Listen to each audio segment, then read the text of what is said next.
Magandang umaga po mga kabakbakan. Pinasyalan po natin ang isang OFW na nag-enjoy at naglalaban ng manok dito po sa Bulacan. Eddie Boy, pakilala mo yung ating Good morning kasama. mga kabakbakan. Ngayong umaga, nakakagulat partner. Kasi before Christmas, nag-uusap kami. Okay? Doon kami nagkakilala. Nagtatanong siya about banding. Sabi ko, hintayin mo lang. Bago magkaroon ng banding, mag-a-announce kami.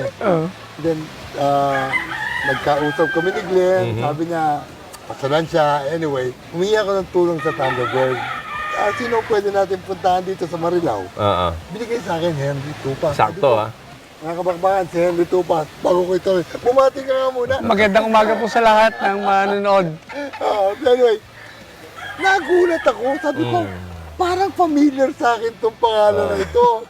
Tapos kanina umaga nga, ayun. Siya na pala yung kausap ko. Yeah. Nag-i-inquire sa banding. Maraming salamat. Talagang Salamat po sa pagpunta. nakauulit, di ba? Opo. Oo, talaga.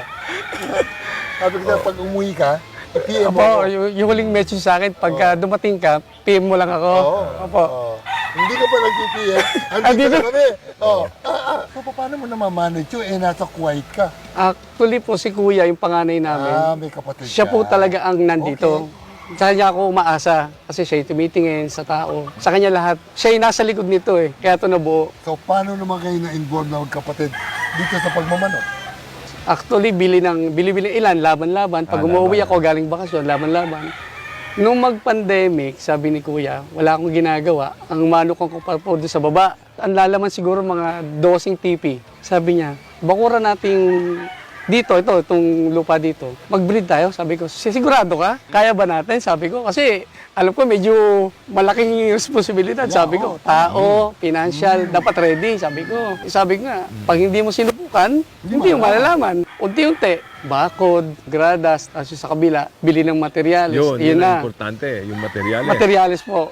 Saan ka naman kumuha ng mga materyales? Ang una ko pong nakuha, may nakuha po kay Nene na cross lang, two-way cross lang. Teka na, sino si Nene? Nene Abelli po. Nene. Nakakuha po ako dalawa nung sagsagan nung lockdown po noon eh. Ang hirap pa nga kunin sa airport eh. Tapos kay Kong Espina, Panamaw, doon po ako nag-start. Tapos yung huli, Engel Ignacio ng Rojas. Sweater pa rin po. Kaya minsan straight sweater. So, tatlong sweater na Opo, pinanggalingan po. Okay. Tapos, yung history naman ng puti, meron po kasi kami yung lumang manok na nabili sa Angat. Talisayan siya, iskulin, nag-anak ng parang sinibalang. Sabi ko, ba't ganon? Tanong kay Nag-throwback Kuya, na. opo. Magaling. May kapatid na babae. Naalala ko po yung lesson nyo.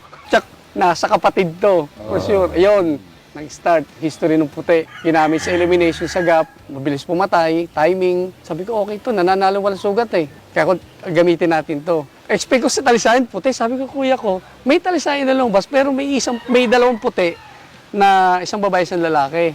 Tapos nilabang ko yung lalaki. Magaling. Impressive yung panalo niya. Sabi ko. Naalala ko yung lesson ni Sir Joey. Keep mo muna yan. Diyan muna, sabi ko. Yun, doon nag-start yung history ng puti. So, the rest ng sweater, yun. Pero yung galing kay Nene, cross daw po yun ng Ray Alexander. Tsaka ng High Action. Dalawa yung nakuha ko sa kanya eh. Kaya po napansin ko, may sweater ko minsan nagpupukol na may itim sa paa. Yung galing kay Nene. Yung sa High Action siguro yun. Yeah. Doon ka ako to side. Tapos lately, yun, medyo maluwag sa US, nakakuha ng tatlong materyales. Yung nga, yung Hunguyen, yung Vietnamese. Yung Vietnamese. Hunguyen, po. Grupo na Daniel. Salamat kala Agustin. Sila yung dahilan kaya nakakuha din po doon sa US. Kanino ka naman kumuha sa US? Kay Slick Lizard po. Kay Conor Adkins. Anong kinuha mo sa kanya? Yung kanyang green-legged sweater o yung kanyang... Ano po, sa Slick Lizard nakuha ko yung 4 Weber sweater niya, tsaka yung 20 Grand Kelso. Tapos doon naman itong huli, lately, yung Albany ni Straight Com na nandoon. Yung galing kay yung nga sa Vietnamese. Anong balak mo i-create? Actually po, sa puti talaga ako medyo na-impress. Pinapasok ako sila nung puti, nung sweater na yung 4 Weber sweater. Tsaka ang maganda sa kanila, mananalo siya ng malinis. Halos, ultimo pa, misa walang sugat. Yung timing niya nandoon eh. Tapos, pag nalingat, be-break. Ayun. Napaka-importante kasi yung angatan, makuha mo na eh. Medyo lamang ka na agad eh. 1 point ka na ron, advance eh. Kanino nanggaling itong puti mo? Parang nadinig ko, parang kay Slim? Iskulin po. Kay Skulin. Po. Pero nabili po siya namin sa Angat. Yung naglalaban-laban kami noon, may isang talisayan nga, nilaban, nanalo, nabalda. Sabi ng kuya ko, i-breed nga natin. Kaya nagulat ako, nagpukol ng puti. Sabi ko, saan galing yung puti? Throwback to.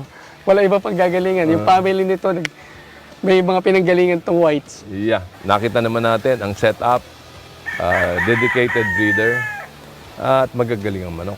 Dito po sa farm ng ating featured breeder na si Ganoong Henry Tupaz. Bakbaka na!